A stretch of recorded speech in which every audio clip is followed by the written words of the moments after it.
Assalamualaikum warahmatullahi wabarakatuh. Kembali lagi bersama saya di Sopian. Dan ya cukup lama saya nggak bikin video ya, dan cukup lama kita tidak berjumpa di YouTube ini.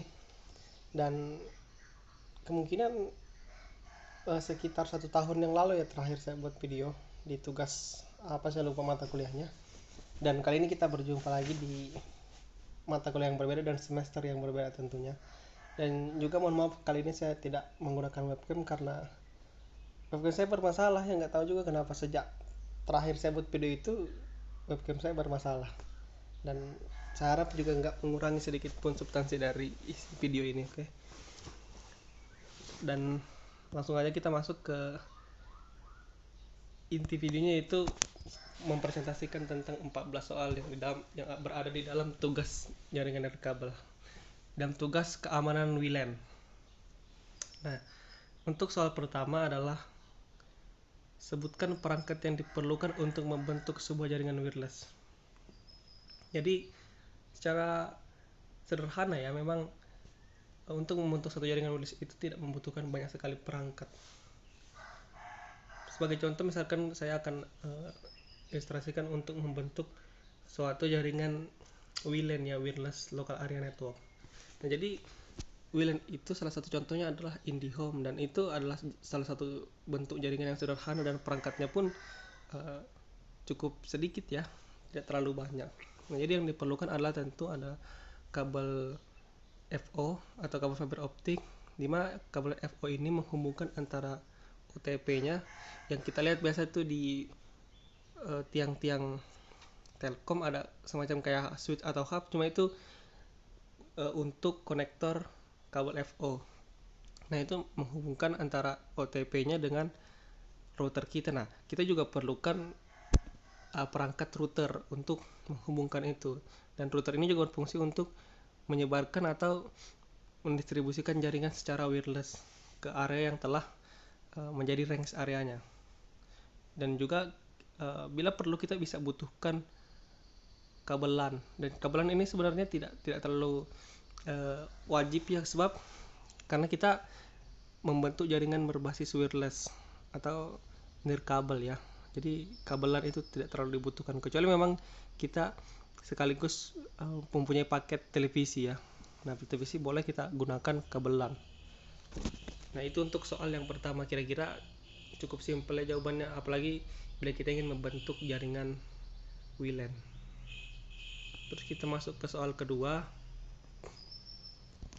Nah, soal kedua adalah tipe-tipe dari jaringan wireless. Nah, jadi tipe-tipe jaringan wireless ini ada sekitar 5, dan perbedaannya adalah saya ingin jelaskan dari sisi jangkauan areanya.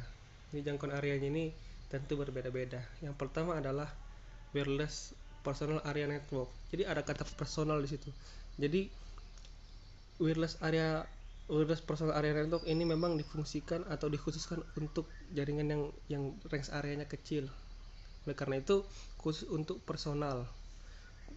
Terus yang kedua adalah wireless local area network. Nah, ini adalah jaringan wireless yang sudah range area cukup lumayan besar, tapi tidak terlalu besar juga ya, karena tidak sampai sekitar 50 meter mungkin. Ya mungkin sekitar 50 meter lah. Dan juga area wireless local area network ini biasanya difungsikan untuk memang rumahan ya, jaringan rumahan atau jaringan kantoran kecil. Nah, sehingga range areanya itu berfungsi dengan maksimal. Terus yang ketiga ada wireless metropolitan area network. Nah, ini wireless area metropolitan network ini lebih besar daripada WLAN tadi, dan tentu fungsinya juga berbeda, sebab wireless metropolitan area network ini adalah wireless network yang menghubungkan beberapa jaringan WLAN. Jadi beberapa jaringan WLAN itu dihubungkan dengan sistem atau perangkat yang berbeda-beda, sehingga membentuklah satu jaringan yang cukup besar areanya. Nah, itu disebut WMAN atau wireless metropolitan area network. Terus yang keempat ada wireless wide area network atau WWAN, singkatannya WWAN ya. Wireless Wide Area Network adalah jaringan wireless yang menjangkau area luas, misalnya menghubungkan antara kantor pusat dan kantor cabang yang ada di provinsi. Jadi dari areanya dulu kita lihat bahwa ini jaringan wireless yang besar. Misalkan BRI ya. Jadi BRI pusat yang ada di Jakarta bisa dihubungkan dengan BRI cabang yang ada di Banjarmasin atau di kabupaten-kabupaten lainnya. Nah, itu menandakan bahwa memang ini adalah wireless atau jaringan nirkabel yang besar ya, range areanya. Terus yang kelima adalah cellular network.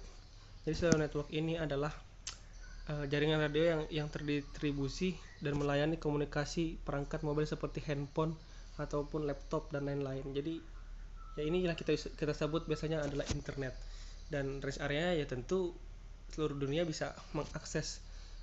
Semisal saya bisa melakukan video call terhadap sahabat saya yang ada di Arab Saudi misalkan. Jadi memang rest areanya besar ya. Terus soal ketiga. Nah, di soal ketiga ini sebutkan dan jelaskan protokol yang digunakan pada jaringan wireless. Jadi protokol dan yang ada di jaringan wireless ini ada beberapa ya. Yang pertama adalah protokol 802.11. Jadi sedikit saya jelaskan sejarahnya, di mana protokol ini adalah protokol pertama yang diciptakan IEEE pada tahun 1997, dan tentu protokol ini adalah protokol yang paling tua lah. Karena ini protokol yang paling tua tentu juga punya banyak kekurangan. Jadi kekurangannya itu adalah salah satunya di mana dia bekerja di frekuensi 2,4 GHz, di mana 2,4 GHz ini banyak sekali gangguan ya, seperti perangkat lainnya yaitu televisi, microwave dan lain-lain. Jadi frekuensinya itu terganggu untuk di protokol 802.11. Terus yang kedua adalah 802.11b. Nah, jadi ini adalah generasi ke-1 standar II yang populer digunakan dan diciptakan di lanjutannya adalah, jadi ini tercipta dari lanjutan 802.11 pada tahun 1999 dan juga mendukung bandwidth mencapai 11 Mbps. Nah, ini udah ada perkembangan dari generasi sebelumnya, di mana generasi sebelumnya hanya mencapai 2 Mbps. Dan walaupun ada perkembangan di kecepatan bandwidthnya, tapi tetap dia berfungsi di frekuensi 2,4 GHz, sehingga masih ada gangguan yang sama tadi, yang berupa perangkat-perangkat lain yang bekerja juga di dalam frekuensi 2,4 GHz, yaitu televisi dan microwave dan lain-lain ya, perangkat yang bekerja di frekuensi 2,4 GHz. Terus yang ketiga ada protokol 802.11a. Nah, ini adalah generasi kedua dari standar WiFi yang populer digunakan. Saat standar 802.11b sedang berkembang, IE membuat ekstensi untuk standar 802.11 yang dinamakan 802.11a. Standar ini diciptakan pada saat yang bersamaan dengan 802.b. Standar ini juga mendukung bandwidth yang mencapai 54 Mbps. Jadi ini cukup besar ya sudah, dan menggunakan frekuensi 5 GHz. Jadi ada perbedaan frekuensi antara generasi sebelumnya dan generasi yang 802.11a ini. Terus yang selanjutnya adalah 802.11ac. Nah, ini generasi kelima dari standar WiFi yang populer digunakan, memanfaatkan teknologi wireless dual band, mendukung koneksi secara bersamaan pada frekuensi 2,4 GHz dan 5 GHz. Jadi ada kemampuan untuk berjalan di dua frekuensi, yaitu frekuensi 2,4 GHz dan frekuensi 5 GHz. Terus selanjutnya adalah protokol 802.11ax. Jadi ini ada generasi ke-6 dari standar WiFi yang populer. Kemudian kemampuannya adalah 4 kali lebih besar dibandingkan generasi sebelumnya, yaitu 54 GHz kan di generasi 802.11ac. Nah, di generasi 802.11ax 4 kalinya dari generasi sebelumnya. Jadi berapa ya? Ya banyak lah, sekitar 1,4 GB ya, untuk mengirimkan data. Dan ini juga berfungsi di frekuensi 2,4 dan 5 GHz. Oke, lanjut ke soal nomor 4. Menurut Anda dari sisi security lebih aman manakah jaringan kabel dibandingkan jaringan wireless? Jelaskan. Oke. Ya, mungkin secara dasarnya ya, secara umumnya memang apapun jaringan yang sifatnya wireless atau nirkabel ya tentu lebih aman ya keamanannya, dan juga lebih terjaga. Sebab untuk melakukan kejahatan itu mudah dilakukan bila ada kesempatan atau bila ada media yang memungkinkan untuk orang itu melakukan kejahatan. Nah, jadi bila saya teruskan aja, bila kita membentuk satu jaringan misalkan menggunakan kabel, nah kabel itu sangat rentan untuk menjadi target kejahatan. Dan tentu misalkan orang-orang yang memang pekerjaannya adalah untuk menjahati jaringan-jaringan orang lain, ya dia dengan gampangnya bisa memotong kabel itu. Tapi berbeda dengan jaringan wireless yang tentu media transmisinya adalah frekuensi ya. Nah, itu ada perbedaan, ada kesulitan untuk melakukan kejahatan, dan tentu keamanan lebih tinggi ya untuk jaringan wireless ini. Yang dimana ya saya juga belum tahu ya apa alat untuk menyadap jaringan wireless ini. Ya, mungkin ada alat untuk menyadap semacam pemecah gelombang atau penghancur gelombang frekuensinya, tapi ya itu mungkin juga memerlukan biaya yang tinggi untuk membutuhkan alat itu, untuk mendapatkan alat itu. Berbeda dengan alat untuk memotong kabel kan, gunting bisa, pisau bisa, dan lain-lain. Terus soal yang kelima, sebutkan dan jelaskan serangan-serangan pada jaringan wireless LAN. Oke, ini karena kita berbicara tentang keamanan jaringan kan, tentu kita harus mengamankan jaringan dari serangan-serangan yang mungkin terjadi ya di jaringan wireless kita.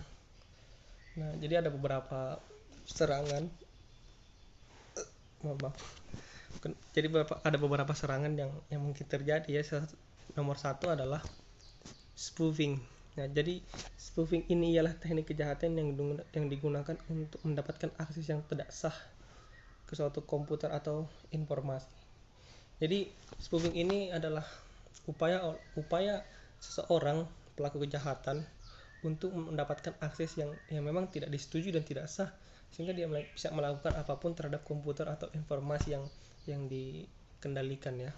Nah, ini sering terjadi juga di beberapa kasus ya, dimana komputer itu diambil alih sehingga dia bisa melakukan akses kemanapun dan apapun yang dilakukan tanpa adanya counter balik dari sang pengguna, karena memang sangat cukup sulit juga untuk melakukan counter balik bila kita tidak memahami ya bagaimana cara mengcounternya. Terus yang kedua adalah script kiddie. Jadi script kiddie ini ialah seseorang yang mempunyai kemampuan kurang dalam dunia internet, yang hanya bisa menggunakan tools orang lain untuk melakukan serangan terhadap jaringan internet, bisa hanya untuk sensasi. Nah, jadi yang kedua ini ada hanya semacam untuk bermain-main ya, tindakan serangan yang bermain-main terhadap jaringan-jaringan yang memang cara bermain-mainnya pun juga menggunakan fitur atau tools yang disediakan oleh orang lain. Jadi memang ini kejahatan yang sering dilakukan oleh anak-anak nakal ya, dimana dia ingin mencari sensasi dan pamer terhadap temannya bahwa saya bisa melakukan hacking atau menyerang jaringan orang lain. Dan ini ya sering juga terjadi, bahkan saya pun juga pernah melakukannya ketika SMK ya, dimana ketika kita bisa berhasil melakukan hacking terhadap satu jaringan, itu luar biasa bangganya. Terus yang ketiga adalah distributed denial of service atau DDoS. Nah, DDoS ya, jadi DDoS ini ialah jenis serangan denial of service yang menggunakan banyak host penyerang untuk menyerang satu buah host target dalam sebuah jaringan, baik itu menggunakan komputer yang didedikasikannya untuk melakukan penyerangan atau komputer yang dipaksa menjadi zombie. Jadi dia semacam membentuk satu pasukan untuk menyerang satu host atau satu target ya. Ya jadi serangan itu sangat sulit untuk dikontrol karena berbagai banyak sudut ya, dari sudut uh, dari berbagai macam sudut menyerangnya, sehingga memang kalau kita tidak punya kemampuan uh, hacking yang kemampuan keamanan wireless yang bagus, mungkin akan sulit untuk mengatasi serangan DDoS ini. Terus yang keempat adalah sniper. Jadi sniper ini adalah aplikasi yang dapat melihat lalu lintas data pada jaringan komputer, karena yang data mengalir secara bolak-balik pada jaringan aplikasi ini. Jadi aplikasi ini dapat menangkap tiap-tiap paket dan kadang-kadang mengurangi isi dari RFC-nya atau spesifikasi yang lainnya. Jadi sniper ini adalah aplikasi yang melihat betul apa isi data yang di dalam proses arus balik datanya itu. Jadi sangat rentan untuk disadap ya, atau dilakukan pengurangan isi terhadap datanya. Terus yang kelima adalah DNS polsoning. Yang kelima adalah DNS polsoning ya. Jadi ini ialah cara untuk menembus pertahanan melalui penyampaian informasi IP address yang salah mengenai sebuah host dengan tujuan untuk mengalihkan lalu lintas paket data dari tujuan yang sebenarnya. Terus yang keenam ada Trojan Horse. Trojan Horse ini merujuk kepada sebuah bentuk software yang mencurigakan yang bisa merusak sebuah sistem atau jaringan agar memperoleh informasi dan target. Nah, jadi Trojan Horse ini adalah semacam virus ya yang disebarkan di komputer target, di mana bila kita tidak teliti maka kita akan membuat satu kesalahan besar, yaitu dengan menjalankan atau mengaktifkan aplikasi di mana aplikasi itu sebenarnya adalah virus itu tersebut. Nah, jadi bila kita sudah aktifkan itu, akibatnya adalah seluruh password ataupun seluruh ID kita diketahui dan diambil alih, sehingga nanti ketika kita ingin gunakan kembali maka ada semacam penguncian terhadap ID kita. Nah, di situ saya pernah terkena semacam itu. Saya salah install aplikasi dan seluruh data di komputer saya itu diambil alih, dan dia bilang bahwa bila ingin kembali maka Anda harus bayar tebusannya ya. Terus yang ketujuh adalah SQL injection. SQL injection ini adalah sebuah teknik yang menyalahgunakan sebuah celah keamanan yang terjadi dalam lapisan basis data sebuah aplikasi. Terus yang ke-8 adalah PHP injection. PHP injection ialah kejahatan yang dilakukan dengan cara mencari bugs pada script PHP yang ada yang dilakukan oleh sebagian hacker. Jadi ini adalah yang tingkat atas ya, dimana dia mencari bug di dalam script PHP-nya, dan ini cukup sulit ya. Namun bila berhasil akan mengakibatkan dampak yang cukup fatal bagi keamanan jaringan. Nah, oke ya, kita lanjut ke nomor 6. Tadi saya minum dulu sebentar karena sudah 17 menit saya bicara tadi, saya nggak terasa juga. Oke, di nomor 6, sebutkan dan jelaskan kelemahan wireless LAN. Oke, secara umum memang kelemahannya ya cukup banyak juga, tapi saya ingin jelaskan satu hal, di mana wireless LAN ini berpengaruh terhadap kondisi atau situasi di sekitar jaringannya ya, di mana dia berpengaruh, penyebaran jaringan itu berpengaruh terhadap berapa banyak halangan atau berapa banyak benda-benda yang menghalangi jalannya atau penyebarannya jaringan wireless ini, dan itu satu kelemahannya ya. Terus saya akan jelaskan secara detailnya di mana ada kelemahan pada lapisan fisiknya. Jadi pada lapisan fisik ini ada disebut interception atau penyadapan.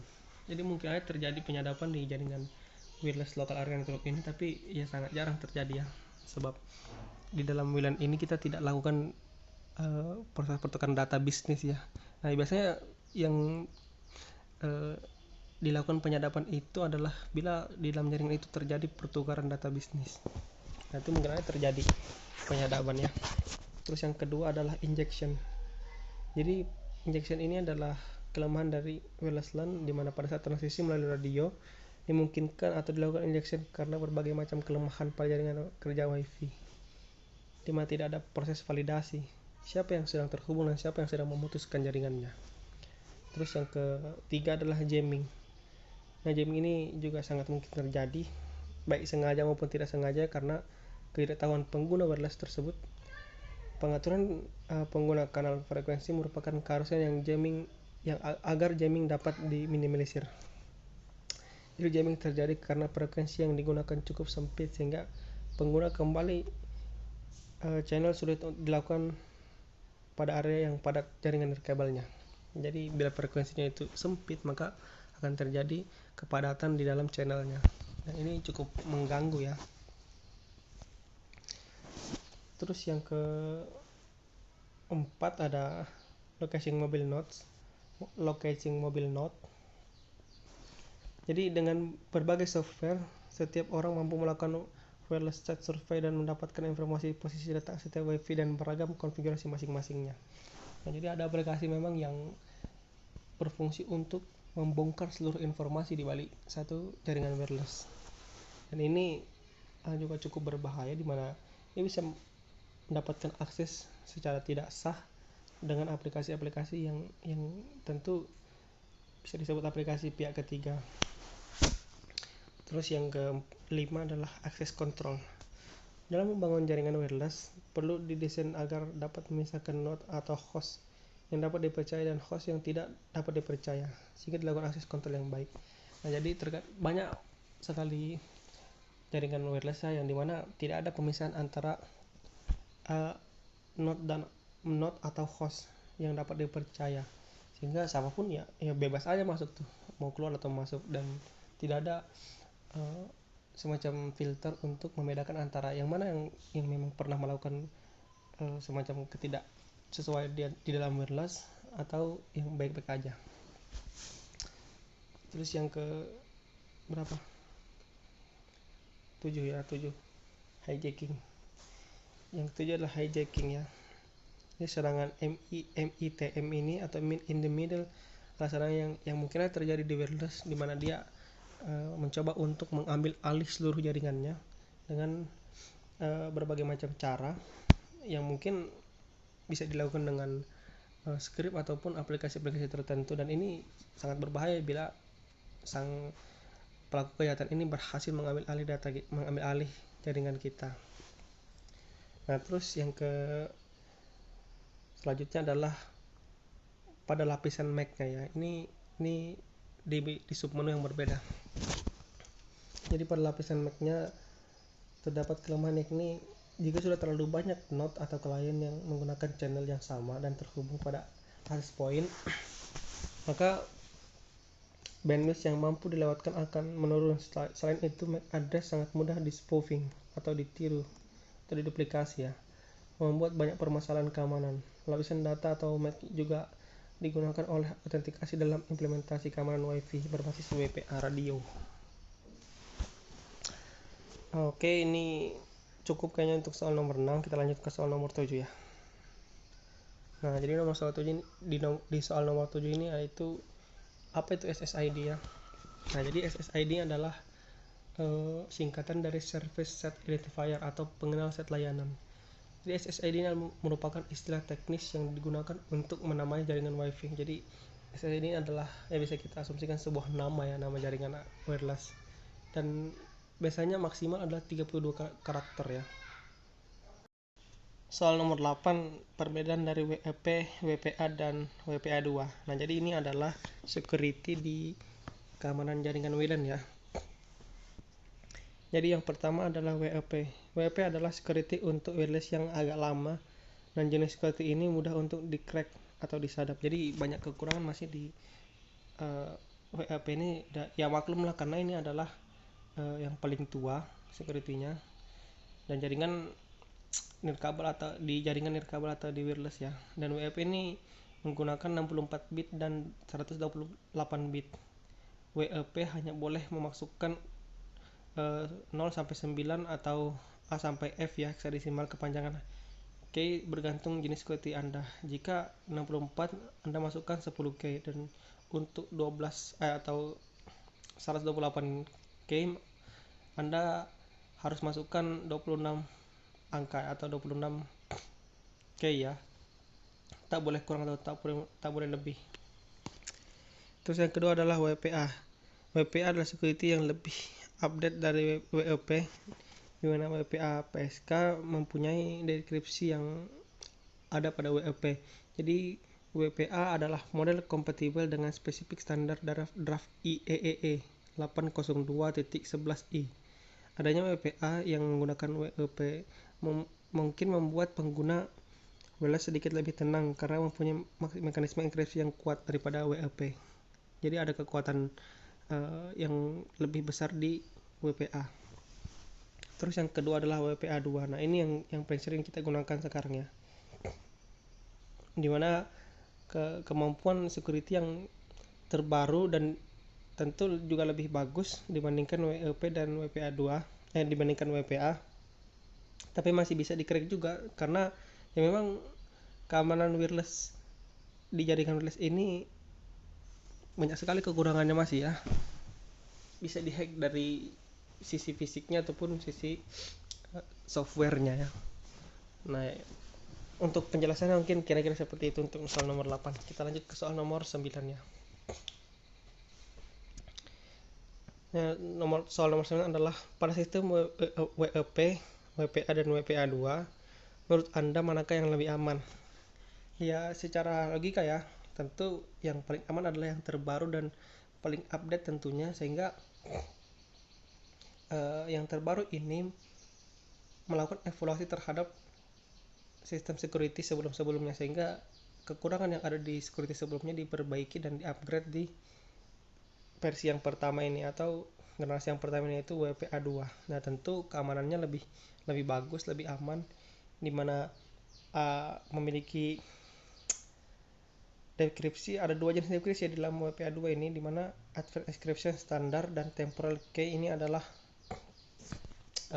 semacam fitur yang melengkapi atau menambah keamanan di security WPA 2 ini ya, dan tentu akan lebih maksimal untuk mengamankan jaringan kita.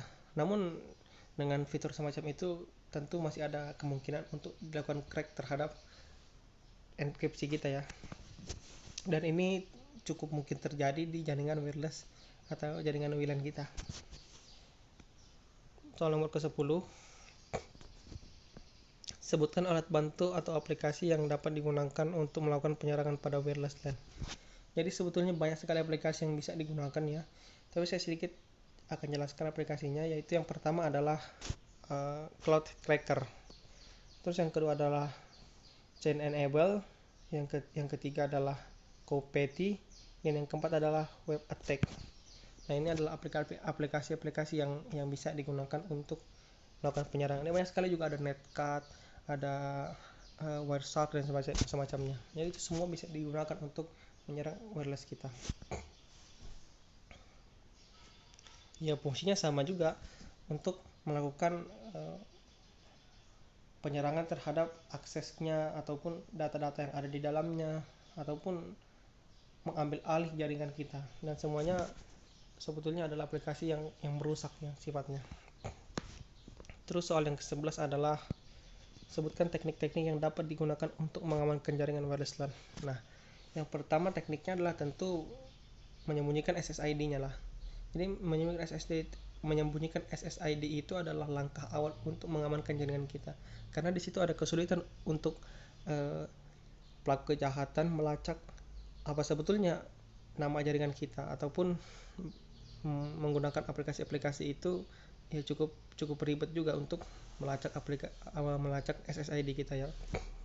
Terus yang kedua adalah kunci WEP ataupun keamanan jaringan lainnya ya bisa menggunakan WEP, WPA ataupun WPA 2 ya. Nah, ini adalah langkah yang lebih tinggi lagi. Terus yang ketiga adalah MAC filter, di mana MAC filter ini adalah melakukan pengecekan kembali terhadap MAC address yang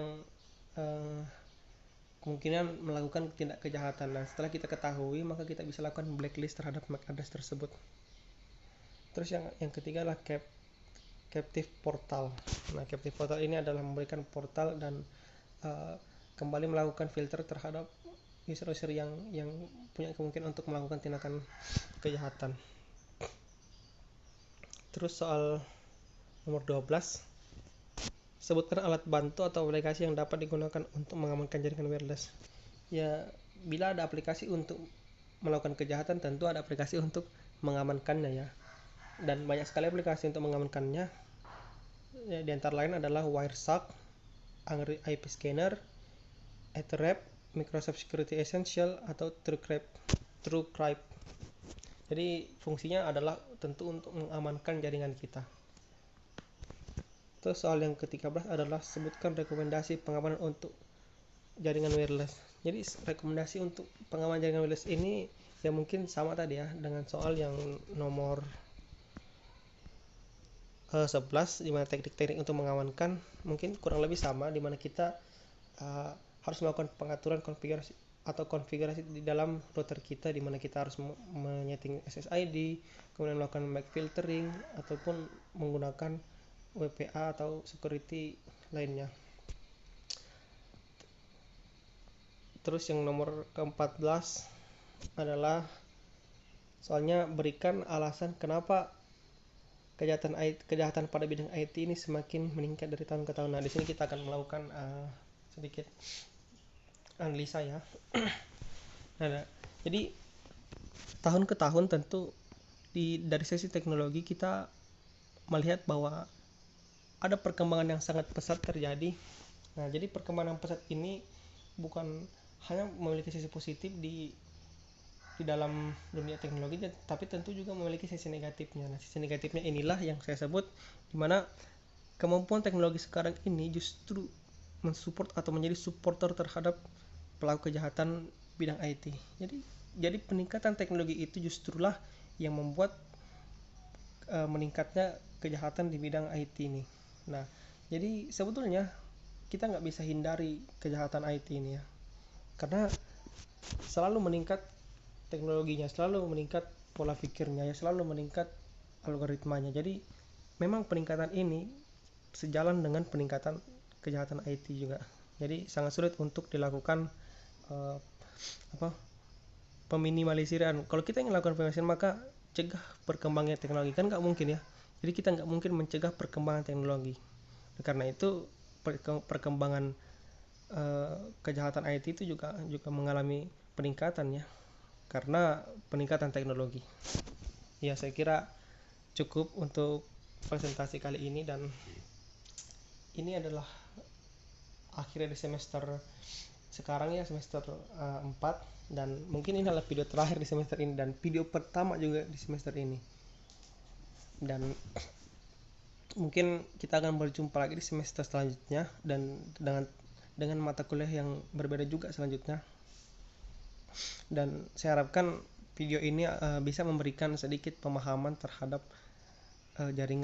keamanan jaringan wireless ya, dan tentu mungkin akan berguna bagi teman-teman yang memang membutuhkan informasi ini. Jadi salah hilap mohon maaf. Saya akhiri dengan ucapan assalamualaikum warahmatullahi wabarakatuh. Salam sejahtera untuk kita semua. Goodbye. Mohon maaf ya nggak pakai webcam. Goodbye.